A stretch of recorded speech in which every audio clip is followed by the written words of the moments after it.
جانب سے خوش آمدید۔ اگر آپ نے ابھی تک ہمارا چینل سبسکرائب نہیں کیا تو ابھی کر لیں اور گھنٹی کے بٹن کو دبا دیں تاکہ ہر نئی آنے والی ویڈیو آپ تک پہنچتے رہے۔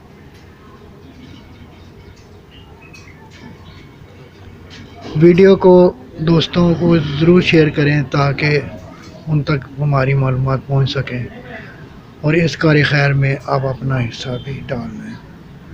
شکریہ۔ تو شروع کرتے ہیں آج کی ویڈیو۔ آخر تک ضرور دیکھیں تاکہ مکمل معلومات آپ تک پہنچیں۔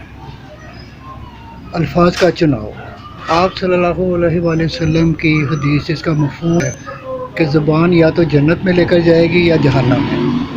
صبح سے شام تک ہم اپنی زبان کا استعمال کرتے ہیں۔ اللہ کا ذکر، کاروبار، غیبت، گالی گلوچ، تربیت، لین دین وغیرہ وغیرہ تمام معاملات کا استعمال زبان سے ہی ہوتے ہیں۔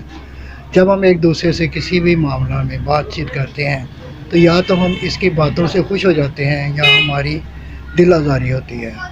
اس میں بھی دو صورتیں ہیں، یا تو ہم برداشت کر جاتے ہیں یا ہم جھگڑنے لگتے ہیں۔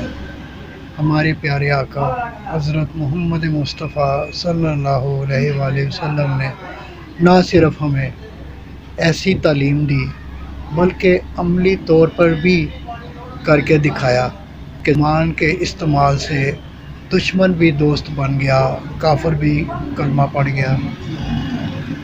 الفاظ کا چناؤ ہے جس کی تربیت ہمیں دی گئی ہے۔ اہم بات یہ ہے کہ الفاظ کا چناؤ کیسے کرنا ہے۔ مثال کے طور پر کسی سے آپ نے کوئی بات کی اور وہ بھول گیا، اب آپ کے الفاظ سے یا تو وہ بندہ خود شرمندگی محسوس کرے گا یا آپ کے الفاظ سے شرمندہ ہو جائے گا۔ آپ کے الفاظ ایسے ہونے چاہیے کہ وہ آپ کے الفاظ سے شرمندہ نہ ہو۔ شکریہ۔